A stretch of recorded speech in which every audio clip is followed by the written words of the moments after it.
जय श्री कृष्णा मित्रों। आज की कथा में हम सभी जानेंगे कि किस श्राप के कारण स्त्री समय से पहले ही विधवा हो जाती है और ऐसे कौन से कार्य हैं जो एक पतिव्रता स्त्री को अपने जीवन में कभी नहीं करने चाहिए, जिसकी वजह से स्त्रियां समय से पहले ही विधवा हो जाती हैं। सभी माताओं बहनों से निवेदन है कि इस कथा को पूरा अवश्य सुने। चलिए आपका ज्यादा समय न लेते हुए कथा को प्रारंभ करते हैं। मित्रों, एक बार की बात है जब भगवान विष्णु के सबसे बड़े भक्त देवव्रत मुनि जब आकाश मार्ग से विचरण कर रहे थे, तब उन्होंने आकाश मार्ग से खड़े होकर देखा कि धरती लोक में कुछ स्त्रियां फूल तोड़ रही थीं, जो देखने में एक ही उम्र की थीं, परंतु उसमें से एक औरत विधवा हो चुकी थी और बहुत दुखी जीवन व्यतीत कर रही थी, और बाकी उसी उम्र की औरत अपने पतियों के साथ सुख से अपना जीवन व्यतीत कर रही थी। यह दृश्य देखकर देव आर्षि नारद सीध जा पहुंचे। पाप पुण्य के हिसाब से मनुष्य को दंड देने वाले देवता यमराज के पास। उन्होंने वहां पहुंचकर यमराज जी को प्रणाम किया और यमराज जी से बोले, हे धर्मराज, आज मैं आपके पास एक प्रश्न के प्रयोजन से आया हूं। तब यमराज जी कहते हैं, हे देव, अर्षि कहिए आपका वह प्रश्न कौन सा है। मैं आपके प्रश्न के उत्तर को देने में समर्थ हुआ तो आपको उसके बारे में अवश्य बताऊंगा।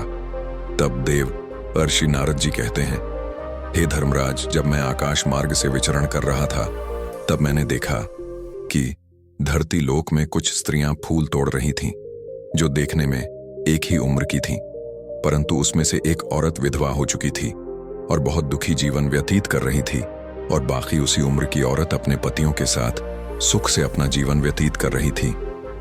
मुझे आपसे बस यह 3 बातें जाननी है कि कौन सी स्त्री समय से पहले विधवा हो जाती है और सारी उम्र दुखी जीवन व्यतीत करती है। और मेरा दूसरा प्रश्न है, कौन सी स्त्री को जीवन में कभी सुख शांति नहीं मिलती। और मेरा तीसरा प्रश्न है, वह कौन सी चीज है जो एक पत्नी अपने पति के मांगने पर भी पति को नहीं देती।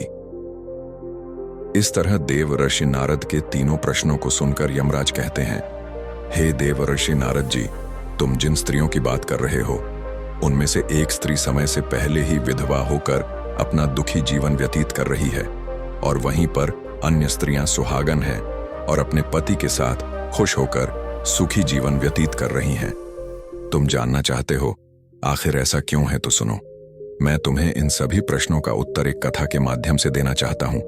इस कथा को बहुत ही ध्यान से सुनना, क्योंकि आधी अधूरी कथा सुनने वालों को आधा अधूरा ही ज्ञान प्राप्त होता है, जो जीवन में कभी काम नहीं आता। और यदि तुमने ध्यान से सुना तो तुम्हारे तीनों प्रश्नों के उत्तर कथा को सुनने के बाद तुम्हें मिल जाएंगे। फिर देवर्षि नारद कहते हैं, हे धर्मराज, मैं आपको वचन देता हूं कि मैं इस कथा को पूरा सुनूंगा और संसार की समस्त नारियों तक इस कथा को आपके माध्यम से पहुंचाऊंगा। देवर्षि नारद की यह बात सुनकर यमराज कहते हैं, हे देवर्षि नारद, सबसे पहले मैं तुम्हें उस स्त्री की कहानी सुनाना चाहता हूं जो सुहागन बनकर सुखी जीवन जी रहे हैं। और जिस सुहागन स्त्री की तुम बात कर रही हो, वह स्त्री और कोई नहीं बल्कि कौशल नरेश के नौकर की पत्नी है। और वह स्त्री जिस नौकर की पत्नी है, उस नौकर को अपनी पत्नी पर पूरा विश्वास है कि मेरी पत्नी एक चरित्रवान और पतिव्रता स्त्री है, जिसकी प्रशंसा वह नगर में सबसे किया करता है और अपने साथियों से अपनी पत्नी के गुणगान किया करता है। फिर धर्मराज कहते हैं कि हे देव ऋषि नारद जी, उस नौकर की पत्नी की चर्चा समस्त नगर में होने लगी।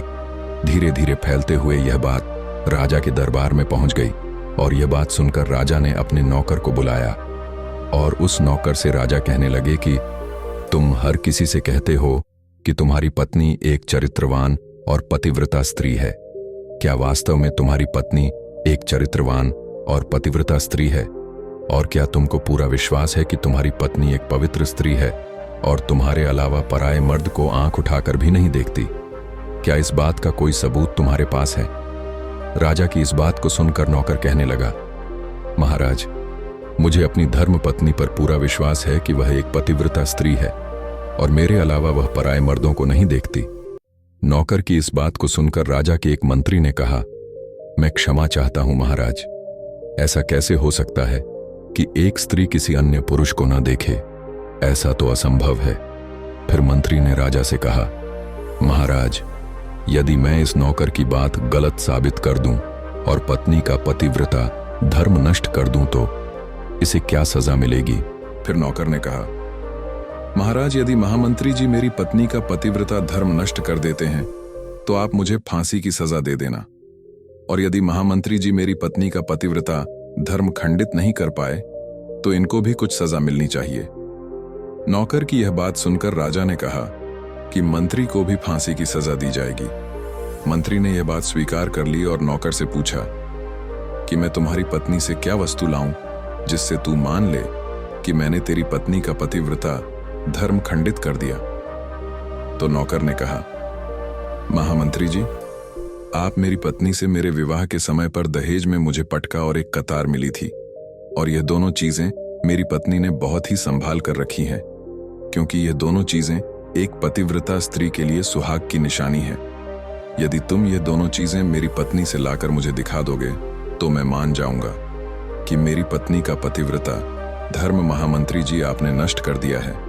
तब मंत्री ने नौकर की यह शर्त स्वीकार कर ली और वह मंत्री दरबार से निकलकर नगर में जाता है और एक जादू टोना करने वाली स्त्री से जाकर मिलता है। जो काम कोई नहीं कर पाता था वह काम वह जादू टोना करने वाली स्त्री कर देती थी। फिर मंत्री ने उस स्त्री को सारी बात बताई और कहा, तू कैसे भी करके उस नौकर की पत्नी से मेरा संबंध बनवा दे। इसके बदले तुझे जितना धन चाहिए मैं उतना धन देने को तैयार हूं। इस तरह मंत्री की बात सुनकर वह स्त्री कहने लगी, मंत्री जी, आपको कहने में आसान लगता होगा, किंतु ऐसा कुछ भी नहीं है। तुम जिस औरत के बारे में बात कर रहे हो वह औरत एक पतिव्रता नारी है। उसे ना ही किसी धन का लोभ है और ना ही किसी वस्तु का लालच है। तुम्हें क्या लगता है वह तुमको पटका और कतार दे देगी? फिर वह स्त्री कहती है, महामंत्री, वह तेरी ओर थूकेगी और नगरवासी तेरी खाल उतार देंगे।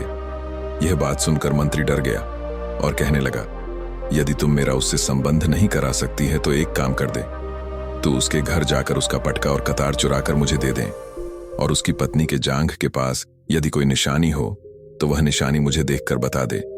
फिर मैं तुझे मुंह मांगा इनाम दूंगा। तुझे जितना धन चाहिए उतना धन मैं दूंगा, बस तू मेरा यह काम कर दे। मंत्री की यह बात सुनकर उस जादू टोना करने वाली स्त्री के मन में धन का लालच आ गया और उसने कहा, ठीक है, मैं तुम्हारा काम अवश्य करूंगी, लेकिन मुझे मुंह मांगा धन देना पड़ेगा।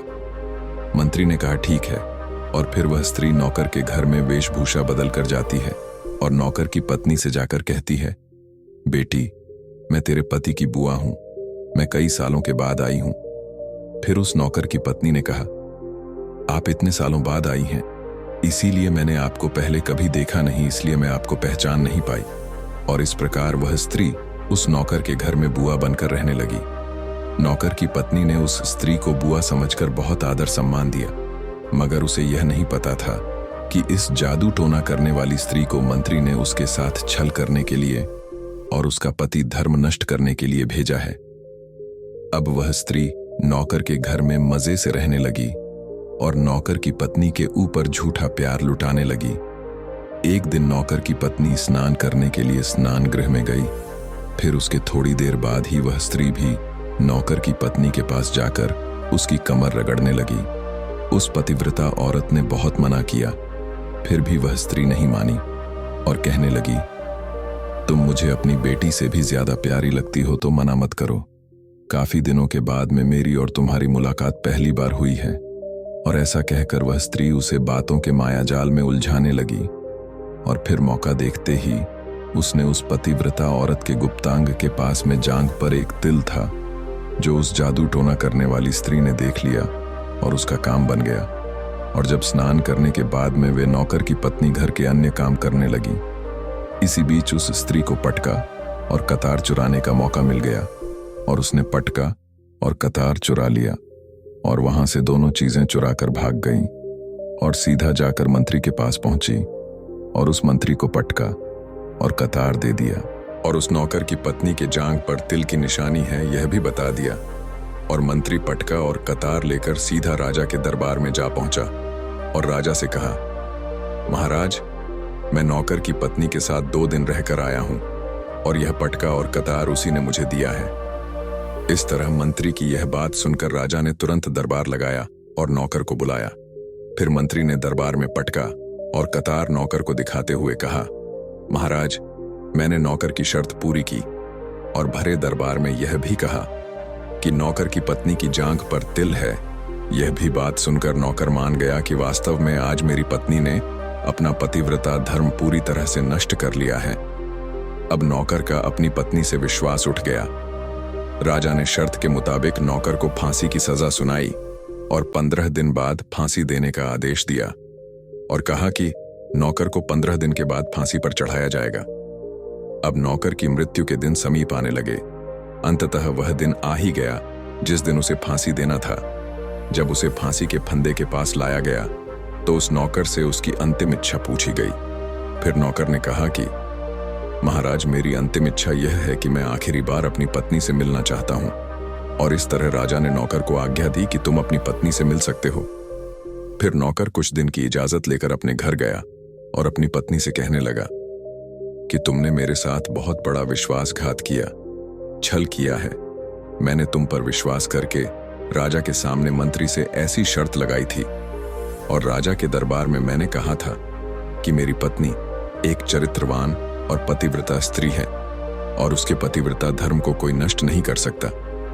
यदि कोई नष्ट कर देगा तो मुझे फांसी लगा देना। और तुमने पतिव्रता धर्म नष्ट कर दिया। मुझे कुछ दिन के बाद में फांसी दे दी जाएगी। तुमने मेरे साथ विश्वासघात किया है। मैंने तुम पर विश्वास करके तुम्हें घर पर अकेला छोड़कर गया था। नौकर की यह बात सुनकर उसकी पत्नी ने उसे उस स्त्री की बात बताई जो उसके पति की बुआ बनकर उसके घर पर आई थी।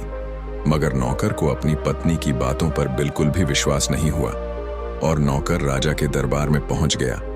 फिर राजा किसी कारणवश उस नौकर की फांसी की सजा कुछ दिन के लिए टाल दिया और उसे कैद में डलवा दिया।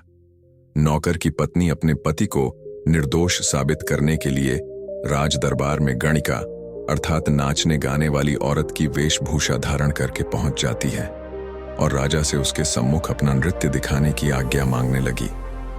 राजा ने स्त्री की सुंदरता देखकर नाचने की आज्ञा दे दी। फिर महल के नौकरों ने उसके नृत्य के लिए व्यवस्था की। फिर उस नौकर की पतिव्रता पत्नी ने जब नाचना शुरू किया तो उसका नाच देखकर राजा बहुत मोहित हुए और फिर राजा ने कहा, मैं तुम्हारे नृत्य से बहुत प्रसन्न हुआ।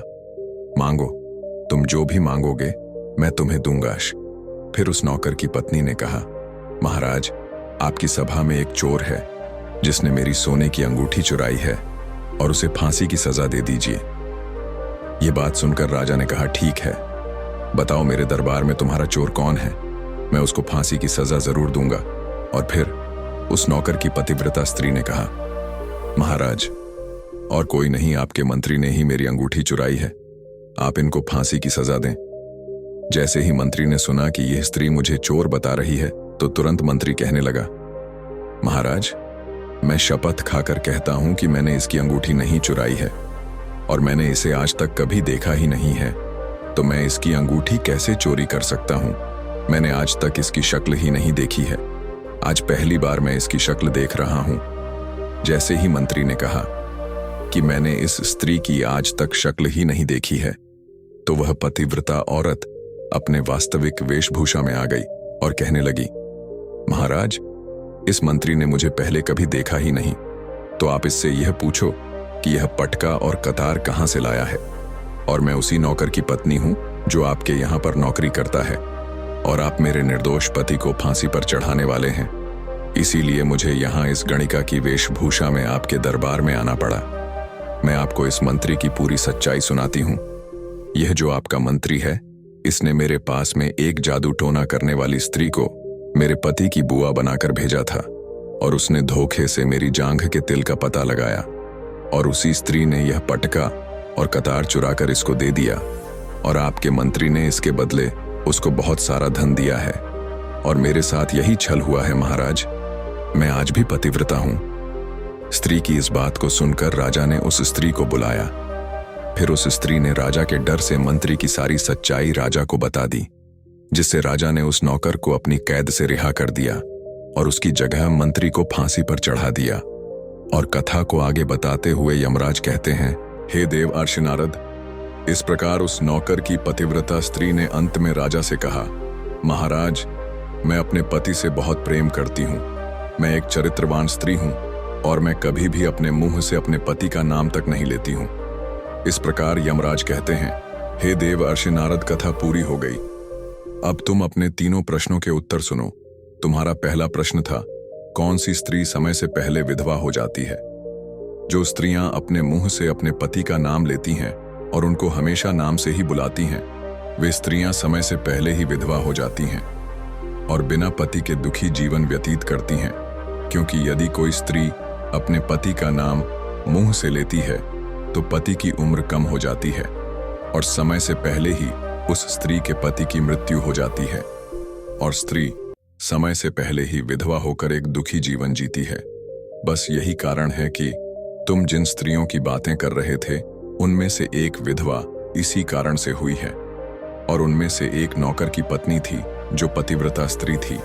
ये स्त्री कभी भी अपने पति का नाम मुंह से नहीं लेती थी, जिसके कारण वह आज भी सुहागन है और सुखी जीवन व्यतीत कर रही है। और वह स्त्री जो समय से पहले विधवा होकर दुखी जीवन जी रही है, वह हमेशा अपने पति को नाम लेकर बुलाती रहती थी, जिसके कारण उनके पति की उम्र कम होती चली गई और फिर उसके पति की मृत्यु समय से पहले ही हो गई। आज वह औरत दुखी जीवन जी रही है। इसलिए किसी भी स्त्री को अपने पति का नाम अपने मुंह से नहीं लेना चाहिए। और तुम्हारा दूसरा प्रश्न था, कौन सी स्त्री को जीवन में कभी सुख नहीं मिलता है और वह पति के होते हुए भी सदा दुखी जीवन जीती है? तो समझ लो, जो स्त्रियां अपने पति की बिना अनुमति लिए कहीं भी चल देती हैं, वे कभी सुखी जीवन नहीं जी पाती हैं। ऐसी स्त्रियां जीवन भर दुखी ही रहती हैं और उन्हें पति का प्रेम कभी नहीं मिलता। तुम्हारा तीसरा प्रश्न था कि ऐसी कौन सी चीज है जो एक पत्नी अपने पति को मांगने से भी नहीं देती है? तो समझ लो, वह चीज गाली है, जो एक संस्कारी और चरित्रवान स्त्री कभी भी अपने पति को नहीं देती है। और जो स्त्रियां अपने पति को गाली देती हैं, वह स्त्रियां कभी चरित्रवान नहीं होती और ऐसी स्त्रियां जीवन भर दुखी रहती हैं। उसके जीवन में कभी सुख नहीं आता और समय से पहले ही ऐसी स्त्रियां विधवा हो जाती हैं। और इस प्रकार देव ऋषि नारद कथा सुनने के बाद अपने तीनों प्रश्नों का उत्तर पाकर संतुष्ट हो जाते हैं और कहते हैं कि हे धर्मराज, वास्तव में जो स्त्री चरित्रवान होती है वह कभी दुखी जीवन नहीं जीती है। तो धर्मराज कहते हैं, नहीं, क्योंकि ऐसे घर में लक्ष्मी का सदा वास होता है और वह घर धन दौलत और खुशियों से हमेशा भरा रहता है और चरित्रवान स्त्रियां हमेशा घर को स्वर्ग बना देती हैं। मित्रों, अगर यह कथा आप सबको अच्छी लगी हो तो कमेंट में जय श्री राम जरूर लिख देना और वीडियो को लाइक करके चैनल को सब्सक्राइब कर देना। वीडियो देखने के लिए आप सभी का हृदय से धन्यवाद।